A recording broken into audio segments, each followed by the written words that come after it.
Alhamdulillah wa syukurillah, segala puji dan syukur hanya kepada Allah. Wassalatu wassalamu ala Rasulillah, dan selawat dan salam senantiasa dicurahkan kepada Rasulullah semulia-mulia makhluk yang telah menggerakkan hati kita ini untuk berada di majlis yang mulia, antara majlis taman syurga, yang mana siapa sahaja yang berada di majlis ini laksananya seperti umpama berada di taman syurga yang dizahirkan di dalam dunia, di mana di dalam syurga itu apa saja yang kita minta pasti Allah kabulkan. Maka siapa yang rasa hendak tidur, silalah tidur, sedikit sebanyak dapat juga barakah majlis. Siapa yang hendak tidur, silalah tidur. Ini bukan sarkastik. Ini bukan bahasa basi orang. Tidak, saya bukan seperti itu. Nak tidur, sila tidur. Sekurang-kurangnya tidur di dalam taman syurga. Bukan tidur di bawah blok, di tempat yang tidak senonoh. Sekurang-kurangnya tidur di taman syurga. Tapi sebelum terlelap itu, jangan lupa berdoa untuk diri sendiri, untuk kedua ibu bapa. Dan amalan para awliya Allah dan orang-orang soleh ialah mereka mendoakan muslimin dan muslimat, mukminin dan mukminat. Mereka lebih doakan kepada saudara-saudara kita yang seiman. Kita membicarakan sekarang ini kitab petunjuk tarikat. Tarikat bukan tarikat yang tarikat la ilaha illallah, la ilaha, bukan. Tarikat ini jalan, petunjuk jalan ke akhirat oleh Al-Habib Abdullah bin Alawi Al-Haddad, zuriat Rasulullah SAW, Alawi, daripada golongan Bani Alawin, Faqih Muqaddam, dan juga mereka ini daripada jalur Sayyidina Husain radhiyallahu anhu. Dia sudah masuk bab jaga adab ketika hendak tidur. Bismillahirrahmanirrahim. Kemudian jika kamu ingin tidur, berbaringlah di atas lambung kananmu dengan berhadapan kiblat. Jangan lupa bertaubat kepada Allah dari segala dosamu, dan niatlah di dalam hatimu untuk bangun malam, yakni salatul lail, dan bacalah doa ini. Bangun malam, salatul lail, solat malam maksudnya. Qiyamul lail, umumnya kita tahu qiyamul lail itu solat malam, tetapi dia khusus salatul lail. Qiyamul lail boleh juga bangun malam dalam rangka mendekatkan taqarrub kepada Allah Azza wa Jal, dengan bangun malam untuk membaca Al-Quran, bangun malam untuk bersalawat, bangun malam untuk beristighfar, berzikir kepada Allah. Tetapi ini khusus salatul lail. Alaikum bi qiyamil lail, itu kata Nabi sallallahu alaihi wasallam. Ke atas kamu itu lazimilah qiyamul lail. Kerana apa Nabi SAW sebut? Maksudnya kerana itu adalah amalan orang-orang soleh sebelum. Jadi solat malam ada nanti di dalam di Yaumul Qiyamah. Saya cerita yang di dalam syurga sajalah. Mudah-mudahan kita semua dijauhkan daripada api neraka. Bukan masuk, dijauhkan langsung daripada bahara api neraka. Kita sudah berada dalam syurga, contohnya antara kita ini. Mungkin ada yang syurga Jannatul Firdaus Al-A'la. Itu yang saya sebut, Allahumma ja'alna min ahli Jannatul Firdaus Al-A'la. Itu yang Nabi SAW dalam hadis sahih, Nabi menyuruh kita meminta Jannatul Firdaus Al-A'la. Ud'uni astajib lakum, Allah sebut di dalam Al-Quran. Ud'uni, minta kepadaku, pasti aku kabulkan. Astajib lakum. Jadi mintalah kepada Allah. Antara ni amalan-amalan untuk menjadi ahli syurga bagaimana? Itulah dia selepas solat tadi saya baca apa? Jangan pernah tinggalkan membaca ayatul kursi sebelum bangun, bangkit dari solat fardu. Selepas solat fardu, sesibuk mana pun sekurang-kurangnya baca dua ini, amalan ini. Selepas kita istighfar, astagfirullah, Allahumma a'ini ala dzikrika wa syukrika wa husni ibadati. Itu yang disuruh Nabi SAW, diperintahkan kepada Mu'adz bin Jabal. Nabi sebut, ya Mu'adz, aku cintakan kau. Jangan kau bangkit daripada solat. Maksud Nabi SAW itu, sehingga kau baca doa ini, Allahumma a'ini ala dzikrika wa syukrika wa husni ibadati. Kemudian bacalah ayatul kursi. Siapa yang baca ayatul kursi selepas setiap solat fardu, itu menjadi lazim, menjadi amalannya. maka antaranya dengan syurga yang memisahkannya hanyalah kehidupan di dunia ini. Kematian saja menunggu masuk syurga. Jadi ada orang kata, bagaimana Ustaz, perangai ini macam hantu, baca ayatul kursi pun tak jalan. Dia ajak kita balik lagi aja. Itu urusan Allah. Sebab itu, ya muqallibal qulub tsabbit qalbi ala dinik wa ala ta'atik. Disambung lagi, birahmatika ya arhamar rahim. Wahai yang membolak-balikkan hati, tetapkanlah hati kami di atas agama dan ketaatan kepada-Mu dengan rahmat-Mu, wahai Maha Pengasih dan Maha Penyayang. Itu Nabi ini apabila ngomong, bersabda, bukanlah daripada hatinya suka-suka saja seperti kita fikir. Di dalam Al-Quran sudah disebut Rasulullah sallallahu alaihi wasallam apabila bersabda itu bukanlah daripada nafsunya, tetapi wahyu daripada kami, iaitu Allah Azza wa Jalla. Jadi itu Nabi SAW sudah menjanjikan yang memasukkan ke dalam syurga itu hanyalah dengan rahmat Allah, bukan amalan kita. Jadi barang siapa yang membaca ayatul kursi itu pasti akan masuk syurga. Akhir-akhir hayatnya kita tidak tahu, amalannya yang tersembunyi kita tidak tahu. Yang kita nampak amalan buruknya yang sepele saja, yang kecil, yang kita besar-besarkan. Satu, dua amalan buruknya itu. Tetapi amalan baik kita ni berapa banyak yang kita tahu? Di sini kita muhasabah dia. Kita nampak satu, dua kesalahan orang, tetapi amalan baik orang kita ada tahu. Oh, dia tak tunjuk saya, buat apa dia tak tunjuk? Tetapi amalan baik kita berapa banyak, amalan buruk kita lebih banyak daripada amalan baik kita. Inilah yang dikatakan tazkiyatun nafs, pembersihan hati. Inilah yang disebut juga oleh para habaib tasawuf. Sama juga lah tazkiyatun nafs, tasawuf. Ya. Jadi itu tentang syurga. Jadi apabila di syurga nanti ada sampai Jannatul Firdaus al-A'la. Jadi ada yang di bawah. Syurga ni ada bermacam-macam tingkatan lah. Kemudian orang-orang ahli syurga daripada di atas itu boleh menziarahi penghuni syurga di bawah. Penghuni syurga di bawah tidak boleh menziarahi VIP room. Ya, VIP boleh datang economy class, first class. Kalau SIA apa? Business. Raffles ada Raffles class business class. Business class, first class lah yang paling tinggi, business class pula. Business class orang dia sebenarnya mid income lah. Business class ni terus terang saya kata, orang yang paling gada-gada dalam business class. First class santai.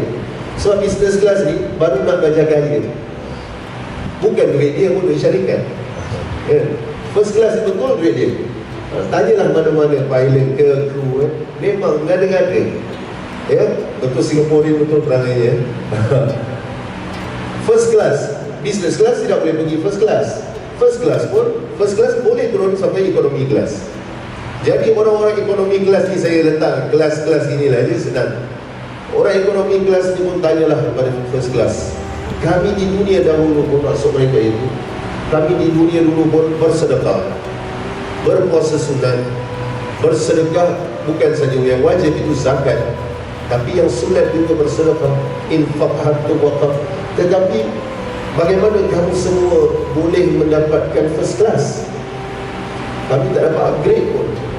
Jadi apa yang first class ni kata, memang benar kamu semua berpuasa, solat jemaah 5 waktu, semualah kamu lakukan sama seperti kita. Tetapi tak kala kamu semua dibuai mimpi yang indah di malam hari dengan isteri-isteri yang cantik lah. Faham-faham kan yang biasakan isteri yang cantik. Kami semua menjauhkan lambung kami daripada katil kami yang empuk semata-mata untuk Allah, untuk sujud kepada Allah. 2 rakaat pun jadi. Itulah yang menaikkan derajat mereka di Yaumul Qiyamah, dan dipanggil mereka di Yaumul Qiyamah, siapa antara kamu yang sentiasa solat malam di dunia dulu? Mari masuk, dimasukkan ke dalam syurga bighairi hisab, dengan tanpa hisab. Ada di dalam riwayat hadis Nabi sallallahu alaihi wasallam, Jadi biasakanlah salatul lail, kerana ini adalah amalan orang-orang soleh. Apa perbezaan antara orang Islam dan bukan Islam? Solat. Man taraka solat faqad kufur. Barang siapa yang meninggalkan solat dengan sengaja, maka sesungguhnya dia telah kufur. Perbezaan antara orang musyrik dan orang muslim ialah solat. Perbedaan antara orang muslim dan orang soleh ialah solat lail, solat malam. Perbanyaklah solat malam. Dan sebelum tidur itu bacalah doa ini: Bismikallahumma rabbi wa da'atu janbi wa bismika arfa'uhu faghfir li dhanbi Allahumma qini adabak yawma tajma'u ibadak. 3 kali baca, 3 marrat. Bismikallahumma rabbi, dengan menyebut namamu ya Tuhan, wahai Tuhanku. Wa da'atu janbi, aku kini mahu letakkan lambungku ini.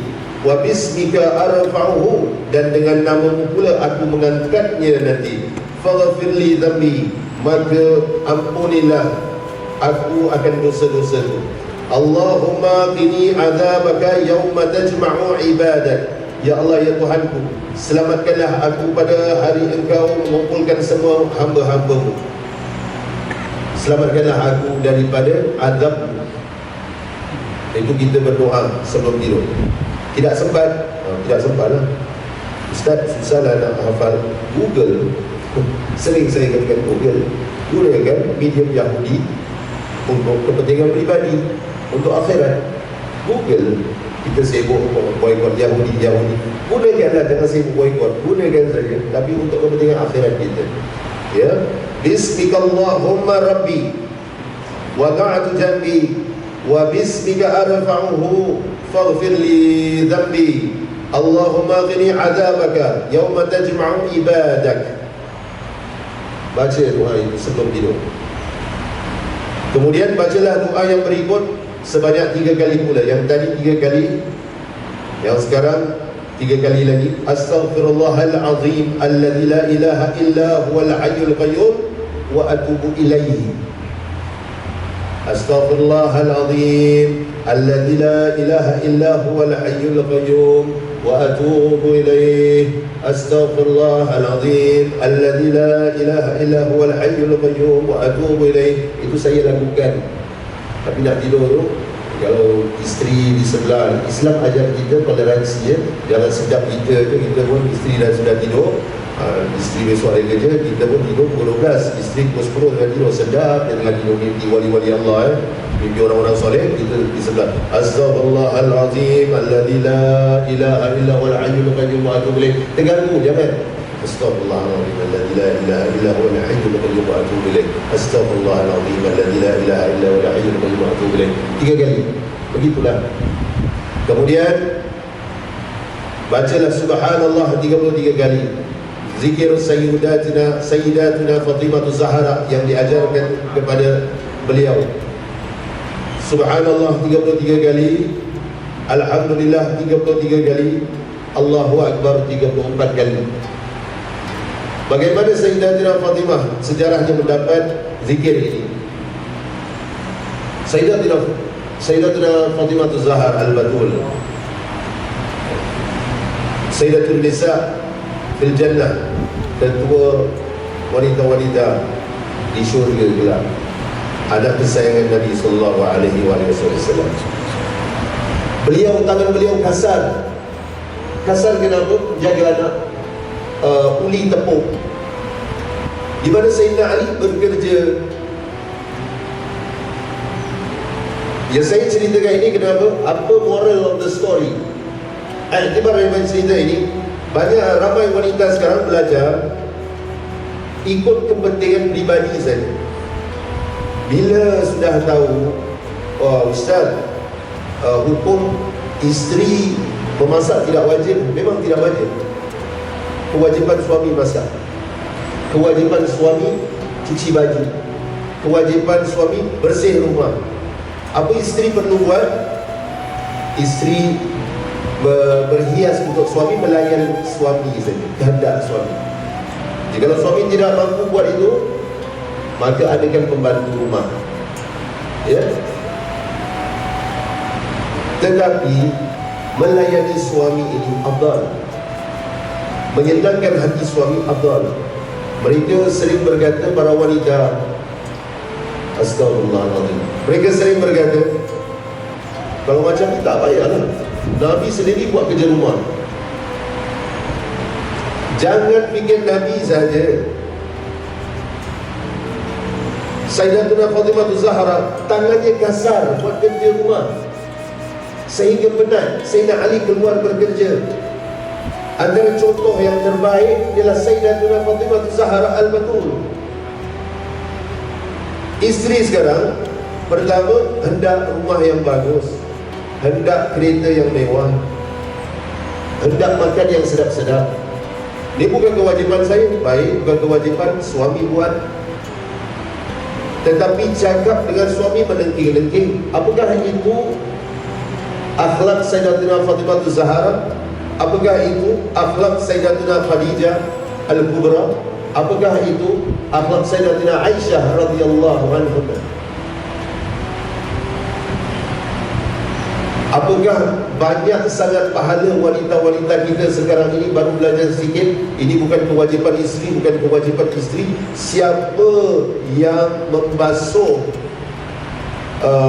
baju suami itu, kemudian sidai baju suami itu, pancaran matahari yang terkena baju yang dikeringkannya itu akan mendoakan keampunan untuknya.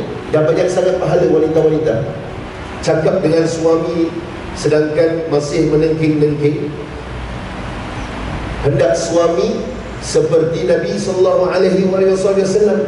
mahukan suami seperti Sayyidina Abu Bakar As-Siddiq radhiyallahu anhu. Tapi wanita sendiri perangai macam Ummu Jamil. Tahu siapa Ummu Jamil? Isteri Abu Lahab. Cakap kasar, menengking-nengking, darah bangsawan, tetapi akhlak bukan akhlak bangsawan. Sangat jelek akhlak itu. Ini wanita-wanita sekarang. Jadi belajar ini betul-betul ya. Ini akhlak Sayyidatuna Fatimah Zahra. Apabila mendapat tahu bahawa Nabi membawa pulang beberapa tawanan perang, kemudian Sayyidina Ali karamallahu wajhah, kalau tidak silap saya, ada menyatakan kepada Sayyidatuna Fatimah Zahra, cuba mintalah seorang tawanan itu jadi hamba untuk jadi pembantu rumah. Siapa yang menjadi pembantu rumah? Ahlul Qisah, Ahlul Bait Nabi SAW. Oh ya Allah.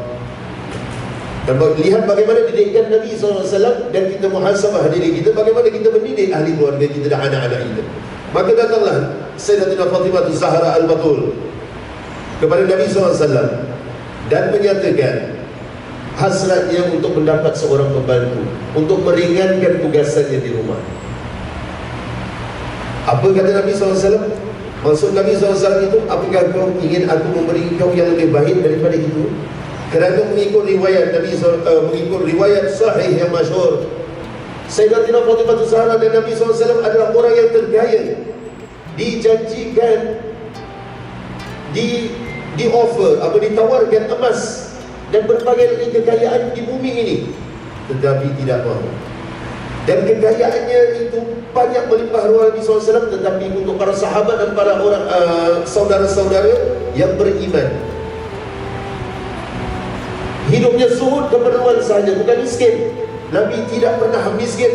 Nabi lah yang paling kaya di antara yang kaya. Tetapi Nabi, laqad kana lakum fi Rasulillahi uswatun hasanah, sesungguhnya pada diri Nabi SAW itu adalah contoh yang terbaik. Hidup di dunia ini Nabi tunjukkan kita bukanlah untuk menimbun dan menghimpun harta, tapi mengumpul harta untuk diagihkan kepada saudara-saudara.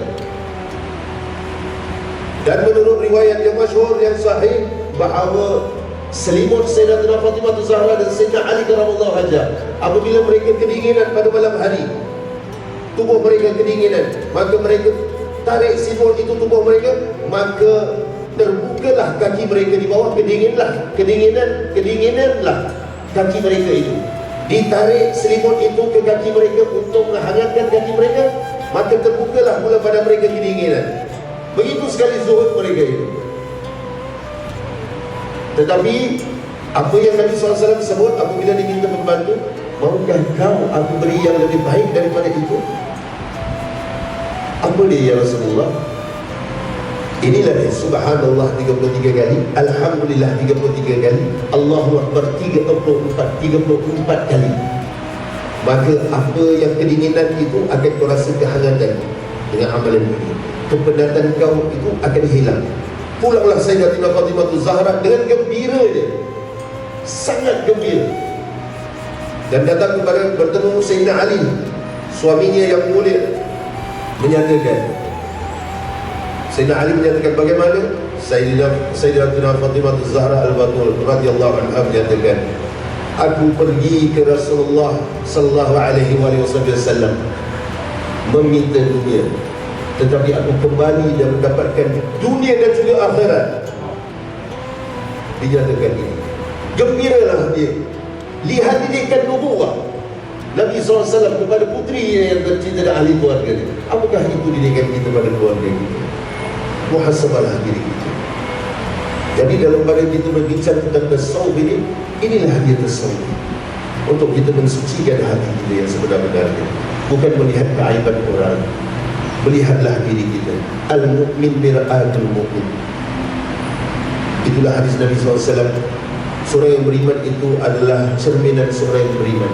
Apabila dia melihat orang itu tidak baik, sebenarnya dirinya yang tidak baik. Lihat negatif saja. Apabila dia melihat keindahan-keindahan ciptaan Allah ini semuanya baik, itulah dia akhlak, tanda akhlak yang baik. Akmalul mu'min, akmalul iman ahsanuhum, akmalul iman ahsanuhum khuluqan. Kesempurnaan iman. Akmalul mu'minin iman ahsanuhum khuluqan.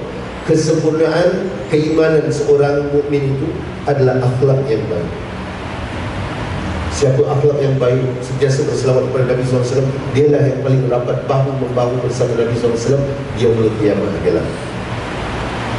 Ya, dan Nabi juga sebut, walladzi nafsi biyadihi la yadkhulul jannah illa hasanul akhlaq. Demi jiwaku yang berada di genggamannya, siapa itu dia? Allah. La yadkhulul jannah, tidak akan dimasukkan ke dalam syurga illa kecuali hasanul akhlaq, akhlak yang baik. Mudah-mudahan apa yang saya sampaikan ini dapat manfaatnya kepada semua. Kita semua dapat manfaatnya juga keturunan kita mengikut jejak langkah nubuwah Nabi SAW, Ahlul Bait Nabi Sallallahu Alaihi Wasallam, membangkitkan rasa cinta pada diri kita. Mintalah cinta ini dipenuhi di dalam hati kita, kerana pada zaman ini kurangnya cinta bukan saja dengan orang kafir, tetapi orang sesama Islam juga yang beriman, walaupun yang berfahaman ideologi yang lain daripada kita membenci mereka. Bagaimana kita hendak mencintai Allah dan Rasulullah apabila kita membenci saudara kita sendiri? Ya, mintalah kepada Allah untuk membukakan dada kita ini, hati kita ini, untuk banyak perasaan cinta, dan itulah nanti kita akan semakin tunduk pada Allah. Pintu Allah, babullah, itulah dia. Ya Imam Rusli ya Samadi, anta babullahi mu'tamadi. Wahai imam sekalian Rasul, engkaulah sadat kami, solat kami semua mengikut caramu, cakapan kami semua mengikut sadat langsung kepadamu, cara makan kami, cara pergaulan kami, ibadah kami, zikir kami semuanya mengikut jalanmu. Dan anta babullah, dan engkaulah pintu kepada Allah. Tanpa mencintai Nabi SAW tidak akan sampai, mustahil sampai kepada Allah.